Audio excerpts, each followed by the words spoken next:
ಈ bible of legislative proceedings ಅಥವಾ working ಅನ್ನೋದಕ್ಕೆ ಸಂಬಂಧಪಟ್ಟಂತೆ ನಾವು ಬಹಳ ಮಾತನಾಡೋದು practice and procedure of parliament ಪುಸ್ತಕ ಕೌಲ್ ಹಾಗೆ ಶಾಕ್ದರ್ ಅವ್ರದ್ದು. ಇದರ ಪ್ರಕಾರ ಏನು ಹೇಳಲಾಗುತ್ತೆ, ನಾನು ಹೋಮವರ್ಕ್ ತಪ್ಪಿದ್ರೆ ಅಗೇನ್ ಸರ್ ಕರೆಕ್ಟ್ ಮಾಡಿ ಹೇಳಿ, ಅಬ್ಸಲ್ಯೂಟ್ ಮೆಜಾರಿಟಿ ಇರಲೇಬೇಕು ಅಂತ ಹೇಳಿ. ಅಂದ್ರೆ ಆ ದಿನ ಅಲ್ಲಿ ಉಪಸ್ಥಿತರಿರುವ ಸದಸ್ಯರ ವೋಟಿಂಗ್ ಮಾತ್ರ ಅಲ್ಲ, ಇಡೀ ಪರಿಷತ್ನ ಸದಸ್ಯರ ಸಂಖ್ಯೆಗೆ ಅನುಗುಣವಾಗಿ ಅಂತ ಹೇಳಿ. ಇದೆಲ್ಲೋ ಒಂದ್ ಕಡೆ ಹೊರಟ್ಟಿ ಅವ್ರಿಗೆ ಕಾನ್ಫಿಡೆನ್ಸ್ ಕೊಡ್ತಾ ಇದೆಯಾ? ಇನ್ನೂ ಕೂಡ ಇನ್ ಕೇಸ್ ಇದೇನಾದ್ರೂ ಇವ್ರು ನೋ ಕಾನ್ಫಿಡೆನ್ಸ್ ಮೋಷನ್ ನ ಹಾಕಿ ನನಗೆ ವೋಟಿಂಗ್ ನ ಮೂಲಕವೇ ಕೆಳಗಿಳಿಸೋ ಪ್ರಯತ್ನ ಮಾಡಿದ್ರೆ ಐ ಸ್ಟಿಲ್ ಹ್ಯಾವ್ ಚಾಯ್ಸ್ ಅಥವಾ ಆಪ್ಷನ್ಸ್ ಅನ್ನೋ ರೀತಿಯಲ್ಲಿ ಏನಾದ್ರೂ ಕಾನ್ಫಿಡೆನ್ಸ್ ಕೊಡ್ಲಿಕ್ಕೆ ಸಾಧ್ಯ ಇದೆಯಾ ಅಂತ?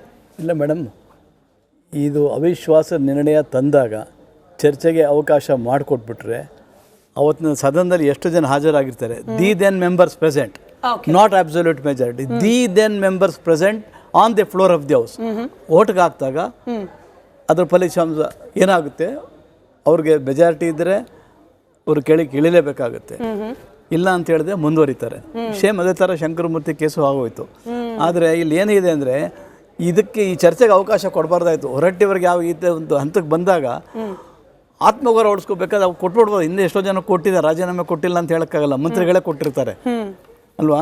ಸೊ ಕೊಟ್ಟಿದ್ರೆ ಇದಕ್ಕೆಲ್ಲ ಈ ಚರ್ಚೆಗೆ ಅವಕಾಶ ಸರ್ ಇಂಟರಪ್ಟ್ ಮಾಡ್ತಾ ಇದ್ದೀನಿ. ಅವಧಿ ಪೂರ್ವ ರಾಜೀನಾಮೆ ಕೊಡ್ಲಿಕ್ಕೆ ಅಥವಾ ಕೆಳಗಿಳಿಲಿಕ್ಕೆ ಯಾರಿಗೆ ಇಷ್ಟ ಇರುತ್ತೆ ಸರ್? ಸಿದ್ದರಾಮಯ್ಯನವರು ಅಥವಾ ಯಡಿಯೂರಪ್ಪನವರು ಅವ್ರ ಮುಖ್ಯಮಂತ್ರಿಗಳು, ಇವ್ರ ಸಭಾಪತಿ ಅಂದ್ರೂ ಕೂಡ ಇದೇ ಇನ್ನು 2028 ತನಕ ಅವಕಾಶ ಅಂದಾಗ ಸುಮ್ಮನೆ ಯಾಕೆ ಅವ್ರು ಅದೇ ಹೇಳ್ತಿರೋದು, ಕಾರಣ ಇಲ್ದಲೆ ನಾನು ಯಾಕೆ ರಾಜೀನಾಮೆ ಕೊಡಲ್ಲ? ಅದು ಗೌರವಯುತ ಸ್ಥಾನ ನೀವು ಹೇಳಿದ್ ಕರೆಕ್ಟು. ಆದರೆ ಅವಿಶ್ವಾಸ ನಿರ್ಣಯ ಡಿಫೆಂಡ್ ಮಾಡ್ಕೊಳ್ಳೋಕೆ ಅವಕಾಶ ಇತ್ತಿತ್ತು.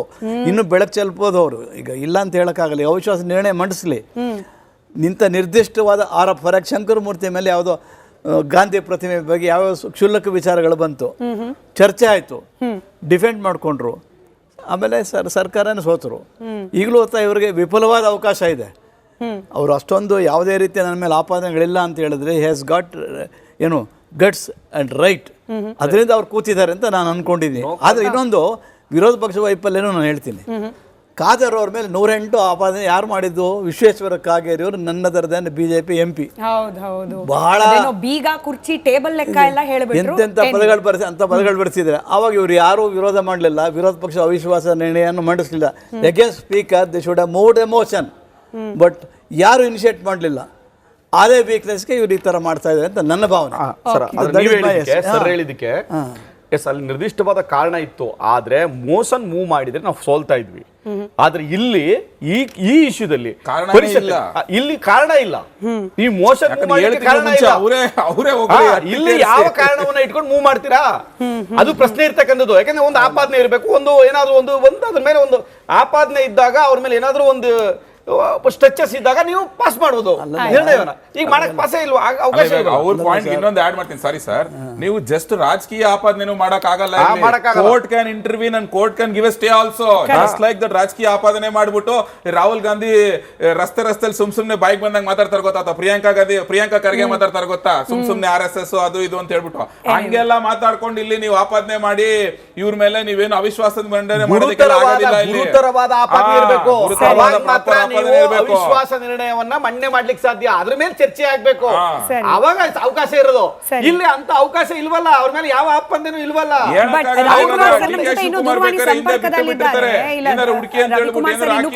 ದೂರವಾಣಿ ಸಂಪರ್ಕದಲ್ಲಿದ್ದಾರೆ sir. Thanks for waiting. And ಕಡೆ ಪ್ರಶ್ನೆ ಸರ್, ನಿಮ್ನ ಬಿಟ್ಕೊಡ್ತೀನಿ ಕೂಡ.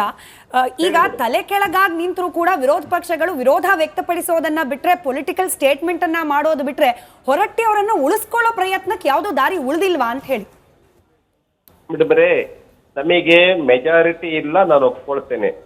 ಆದ್ರೆ ಫ್ಲೋರ್ ಆಫ್ ದಿ ಹೌಸ್ ನಮಗೂ ಕೂಡ ಮೆಜಾರಿಟಿ ಇದ್ದಾಗ, ಅಲ್ಲ ಕಾಂಗ್ರೆಸ್ಸಿಗೆ ಮೆಜಾರಿಟಿ ಇದ್ದಾಗ, ನಾವು ಪ್ರತಿಪಕ್ಷದಲ್ಲಿದ್ದಾಗ ಒಂದು, ಆಮೇಲೆ ನಾವು ಮೆಜಾರಿಟಿ ಇದ್ದಾಗ ಕಾಂಗ್ರೆಸ್ಗೆ ಪ್ರತಿಪಕ್ಷದಲ್ಲಿದ್ದಾಗ, ಉದಾಹರಣೆ ಪ್ರತಾಪ್ ಚಂದ್ರ ಶೆಟ್ಟಿ ಮುಂದುವರಿತಾ ಇರುವಾಗ ಇದು ನಮಗ್ ಮೆಜಾರಿಟಿ ಇತ್ತು. ಇದು ನಾನು ಬಹಳ ವರ್ಷದಿಂದ ಹೇಳ್ತಾ ಇಲ್ಲ, ಈಗ ಒಂದು 3 ವರ್ಷದ ಕೆಳಗಡೆ. ಸರಿ, ಅವಾಗ ನಾವು ಮುಂದುವರಿಸ್ಲಿಲ್ವಾ ಅವ್ರನ್ನ? ಶಂಕರ್ ಮೂರ್ತಿ ಅವರು ಮುಂದುವರಿಲಿಲ್ವಾ? ಈ ತರ ಪರಂಪರೆ ಇದೆ ಕರ್ನಾಟಕ ವಿಧಾನ ಪರಿಷತ್ತಿಗೆ. ಮೆಜಾರಿಟಿ ಬಂದ ತಕ್ಷಣ ಇಳಿಸಿ ಬಿಡಬೇಕು ಅಂತಿಲ್ಲ. ಉದಾಹರಣೆಗೆ ಬಹಳ ಚೆನ್ನಾಗಿ ನಡೀತಾ ಇದೆ, ನಡೆಸ್ಕೊಂಡು ಹೋಗ್ತಿದ್ದಾರೆ. ಆಡಳಿತ ಪಕ್ಷ ಪ್ರತಿಪಕ್ಷ ಸಂವಿಧಾನದ ಮೌಲ್ಯಗಳನ್ನೇ ಎತ್ತಿ ಹಿಡಿಬೇಕು, ಎಲ್ಲದರಲ್ಲೂ ರಾಜಕೀಯ ಮಾಡಬಾರ್ದು. ಈ ತರದ ನಿಮಗೆ 10 ಉದಾಹರಣೆಗಳು ಸಿಗುತ್ತೆ. ಇನ್ನು ರಾಜ್ಯಸಭೆನಲ್ಲೂ ಸಿಗುತ್ತೆ, ಇಲ್ಲಿ ಕರ್ನಾಟಕದಲ್ಲಿ ವಿಧಾನ ಪರಿಷತ್ತಲ್ಲೂ ಸಿಗುತ್ತೆ. ಉದಾಹರಣೆಗೆ ಕೌಲ್ ಅಂಡ್ ಶೆಕ್ಟರ್ ಇದ್ರೊಳಗಡೆ ಏನು ಸಂವಿಧಾನದ ವಿಧಿ 182 ಪ್ರಕಾರ ಇದು ಆಂತರಿಕವಾಗಿ ನಡಿಬೇಕು ವಿಧಾನ ಪರಿಷತ್ತಿನಲ್ಲಿ. ಇದನ್ನೇ ಇಲ್ಲ ನಮಗೆ ಮೆಜಾರಿಟಿ ಇದೆ ನಾವು ಪ್ರೂವ್ ಮಾಡ್ತೀವಿ ಅಂತ ಹೇಳಿದ್ರೆ ಮಾಡಿ, ಯಾರು ಬೇಡ ಅಂತಾರೆ? ಅದು ಬೀದಿ ರಂಪಾಟ ಮಾಡ್ಬೇಕಾಗಿಲ್ಲ. ವಿಧಾನ ಪರಿಷತ್ತಿಗೂ ರಾಜ್ಯಸಭೆಗೂ ಒಂದು ಘನತೆ ಇದೆ, ಗೌರವ ಇದೆ, ವ್ಯಾಲ್ಯೂಸ್ ಇದೆ. ಹಾಗಾಗಿ ಇದನ್ನ ಇಷ್ಟೆಲ್ಲ ರಾಮಾಯಣ ಮಹಾಭಾರತ ಮಾಡ್ಬೇಕಾಗಿರ್ಲಿಲ್ಲ. ಮತ್ತು ಇನ್ನೊಂದು ಪಾಯಿಂಟ್ ನಾನು ಬಹಳ ಹೇಳದಕ್ಕೆ ಬಯಸ್ತೇನೆ. ಇದನ್ನ ಪಕ್ಷಾತೀತವಾಗಿ ಮಾಡಬೇಕು, ಸಂವಿಧಾನದ ಮೌಲ್ಯಗಳನ್ನ ಎತ್ತಿ ಹಿಡಿಬೇಕು. ಒಂದ್ ರೀತಿ ಪ್ರದೇಶ ಕಾಂಗ್ರೆಸ್ ಪಕ್ಷದ ಅಧ್ಯಕ್ಷರನ್ನ ನೇಮಕ ಮಾಡ್ತಾರಲ್ಲ, ಆತರ ನೇಮಕ ಮಾಡ್ಬಿಟ್ರಿ ಇದನ್ನ. ಡಿ ಕೆ ಹರಿಪ್ರಸಾದ್ ಅವ್ರನ್ನ ನೇಮಕ ಮಾಡಿದ್ರಲ್ಲ, ಆತರ ಇವ್ರನ್ನ ಕಾಂಗ್ರೆಸ್ ಪಕ್ಷದ ಒಬ್ಬ ವಿಧಾನ ಪರಿಷತ್ತಿನ ಸದಸ್ಯರನ್ನ ನೇಮಕ ಮಾಡ್ಬಿಡೋದು.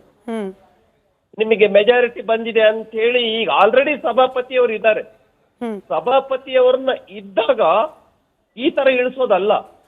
14 ದಿವಸ ಮುಂಚೆ ಲೆಟರ್ ಕೊಡ್ಬೇಕು. ಲೆಟರ್ ಕೊಟ್ಟ ಮೇಲೆ ಈ ವಿಷಯಕ್ಕೆ ಸಂಬಂಧಪಟ್ಟಂತೆ ನಾವು ಬದಲಾಯಿಸ್ಬೇಕು ಅಂತ ಇಷ್ಟ ಮಾಡ್ತೀವಿ, ನೀವು ಮೆಜಾರಿಟಿ ಪ್ರೂವ್ ಮಾಡಿ. ಇದೆಲ್ಲ ಏನ್ ನಿಯಮಗಳನ್ನ ಇದೆಯಲ್ಲ, ಇದೇನ್ ಸುಮ್ನೆ ಚಂದಕ್ಕ ಇರೋದು? ನಿಯಮಾವಳಿ ಪುಸ್ತಕಗಳನ್ನ ಏನು ಫಾಲೋ ಮಾಡೋದೇ ಇಲ್ವಾ? ಸಂವಿಧಾನ ಫಾಲೋ ಮಾಡೋದೇ ಇಲ್ವಾ? ಸುಮ್ನೆ ತೋರ್ಸೋದಕ್ ಮಾತ್ರ ಹಿಂಗ್ ಇಟ್ಕೊಂಡ್ಬಿಟ್ಟಿದ್ದೀರಾ ಲೋಕಸಭೆನಲ್ಲಿ, ರಾಜ್ಯಸಭೆನಲ್ಲಿ ಮತ್ ಬೇರೆ ಬೇರೆ ಸಂದರ್ಭಗಳಲ್ಲಿ. ನಿಮಗೆ ಮೆಜಾರಿಟಿ ಬಂದ ತಕ್ಷಣ ನಿಮ್ಗೆ ಏನ್ ಬೇಕೋ ಬದಲಾಯಿಸ್ಬಿಡ್ಬೋದಾ? ಸರಿ, ಹಿರಿಯರನ್ನ ಮೌಲ್ಯಗಳನ್ನ ಸಂವಿಧಾನವನ್ನ ಮೌಲ್ಯಗಳನ್ನ ಎತ್ತಿ ಹಿಡೀರಿ. ಆಯ್ತು, ಬದಲಾಯಿಸಲೇಬೇಕು ಅನ್ನೋ ಉದ್ದೇಶ ಇದ್ದಿದ್ರೆ you could have followed the procedure and behaved better ಅಂತ ಹೇಳ್ತಾ ಇದ್ರಿ. ನೀವೇ thank you so much sir ನಿಮ್ಮ ಸಮಯಕ್ಕಾಗಿ.